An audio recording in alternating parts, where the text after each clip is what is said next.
அனைவருக்கும் வணக்கம். நான் உங்கள் அக்குபஞ்சர் மருத்துவர் ஐஸ்வர்யா. அக்குபஞ்சர் மருத்துவம் நம்ம உடல்ல எவ்வாறு பயன்படுது, அதே மாதிரி இந்த அக்குபஞ்சர் மருத்துவத்தை நம்ம எவ்வாறு பயன்படுத்தலாம் அப்படின்ற ஒரு விரிவான விளக்கத்தை இந்த வீடியோல பார்ப்போம். அக்குபஞ்சர் மருத்துவம் ஒரு எளிமையான மருத்துவம். இந்த மருத்துவத்துல நம்ம அக்குபஞ்சர் புள்ளியை பயன்படுத்தி தான் நம்ம உடல்ல சிகிச்சை அளிப்போம். இப்படி அக்குபஞ்சர் புள்ளியை நம்ம உடல்ல எவ்வாறு பயன்படுத்துவோம் அப்படின்னா, நம்ம அந்த புள்ளியில் ஒரு அழுத்தம் கொடுக்கறது மூலியமாகவும் அந்த புள்ளியில ஊசி இடுதல் மூலியமாகவும் இந்த புள்ளியை பயன்படுத்துவோம். அது மட்டும் இல்லாமல் இந்த புள்ளியை நம்ம எந்தெந்த மாதிரியா நம்ம உடம்புல பயன்படுத்தலாம் அப்படின்றத தான் இப்ப பார்க்க போறோம். இந்த புள்ளியை நம்ம என்ன பண்ணலாம்னா, நம்ம ஒத்தனம் அப்படின்ற ஒரு விஷயம் கொடுப்போம். அந்த ஒத்தனம் கொடுக்கறது மூலியமா கூட இந்த புள்ளியை நம்மளால ஆக்டிவேட் பண்ண முடியும். போன வீடியோல சொல்லியிருந்தோம், பென்சிலோட பேக் சைட்ல இருக்கிறத வச்சு கூட இந்த புள்ளியை அழுத்தி ஆக்டிவேட் பண்ணலாம். அப்ப ஏதோ ஒரு இடத்துல நம்ம அழுத்துறோம், நம்ம நோய் எப்படியோ சரியா போகுது. எப்படி இந்த நோய் சரியா போகுது, இந்த நோய் சரியாகிறதுக்கு காரணம் என்ன அப்படின்றத பார்க்கலாம். ஆக்சுவலா நோய் அப்படின்றது கழிவுகளோட தேக்கம் அப்படின்னு சொல்லி பார்த்தோம். அப்படி உருவாகக்கூடிய நோயை நம்ம சரி பண்றதுக்கு நிறைய மருத்துவ முறைகள் இருக்கு. இதுல நம்ம பார்க்க போற மருத்துவ முறை நம்ம அக்குபஞ்சர் மருத்துவ முறை. இன்னைக்கு நாம இந்த அக்குபஞ்சர் மருத்துவம் நம்ம உடல்ல எவ்வாறு பயன்படுது அப்படின்னு சொல்லி பார்க்க போறோம். அதாவது நோய் ஏற்பட காரணமா என்ன இருக்கு அப்படின்னா, பஞ்சபூதங்கள் தான் காரணமா இருக்கு. இந்த பஞ்சபூதங்கள் அப்படின்றது எல்லாருக்கும் என்னன்னு தெரியும். நெருப்பு, நீர், நிலம், காற்று, ஆகாயம். இந்த 5 விஷயங்கள் தான் காரணமா இருக்கு.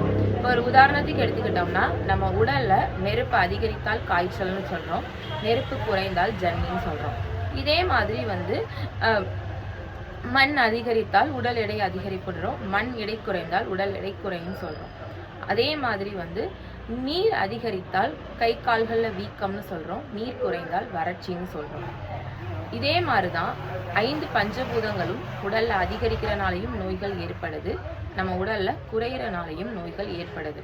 இப்படி நம்ம உடம்புல இந்த பஞ்சபூதங்கள் மாற்றங்களை சரி செய்யறதுக்கு தான் இந்த அக்குபஞ்சர் புள்ளிகள் பயன்படுது. இந்த அக்குபஞ்சர் புள்ளிகள்ல நிறைய பஞ்சபூத புள்ளிகள் இருக்கு.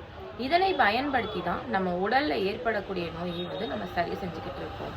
அப்படி ஏற்படக்கூடிய புள்ளிகள் இந்த உடல்ல எங்க இருக்குன்னு பார்த்தோம்னா, நம்ம உடலுக்குள்ள உள் இயக்கக்கூடிய உறுப்புகள் எதனோட இயக்கத்துல இயங்குது அப்படின்னா, சக்தி ஓட்ட பாதைகள். இது ஆங்கிலத்துல மெரிடியன்னு சொல்லுவாங்க.